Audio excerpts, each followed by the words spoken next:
दोस्तों नमस्कार, आपका स्वागत है हमारे YouTube चैनल रिलैक्स माइंड में।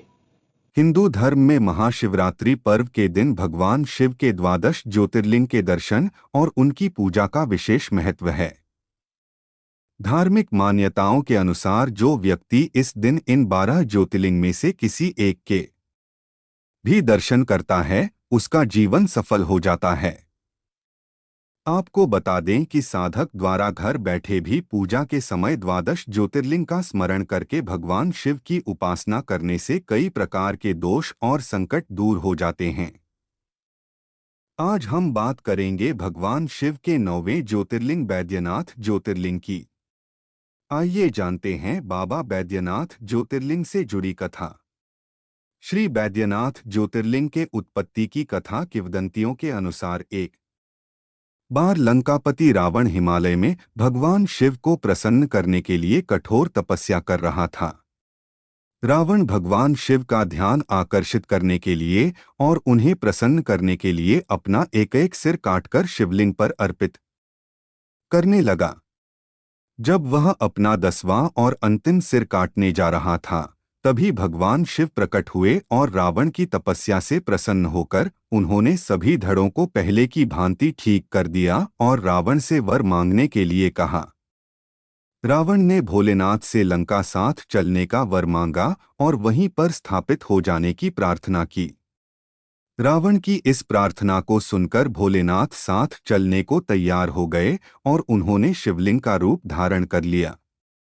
साथ ही रावण के समक्ष यह शर्त भी रखी कि यदि रावण उन्हें बीच रास्ते में भूमि पर रख देगा तो वह उसके साथ लंका नहीं जाएंगे।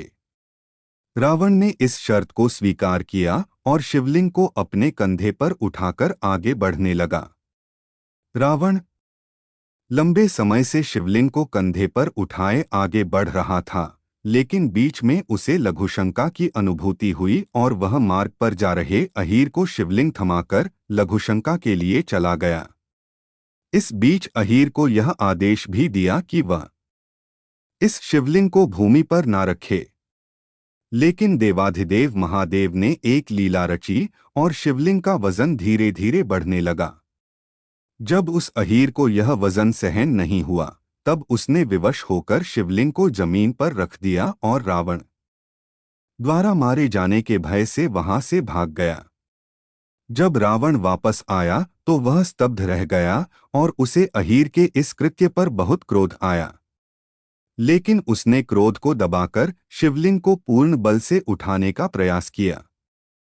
लेकिन महादेव उस स्थान से टस से मस नहीं हुए और अंत में रावण निराश होकर वहां से चला गया। जाने से पहले उसने शिवलिंग पर अंगूठा गाड़ दिया। तब से यहाँ बैद्यनाथ महादेव वास करने लगे और इसी रूप में उन्हें पूजा जाने लगा।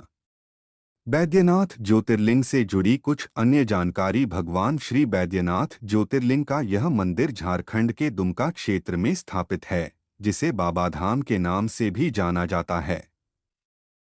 महाशिवरात्रि के दिन और सावन मास में लाखों की संख्या में कांवड़िए व शिवभक्त बाबाधाम में गंगा जल चढ़ाने के लिए दूर दूर से आते हैं। धार्मिक मान्यताओं के अनुसार जो भी इस ज्योतिर्लिंग के दर्शन करता है, उसे सभी पापों से मुक्ति मिल जाती है और भगवान शिव की कृपा सदैव बनी रहती है। अगर आप भी शिवभक्त हैं तो कमेंट में हर हर महादेव जरूर लिखें। एल नमः शिवाय।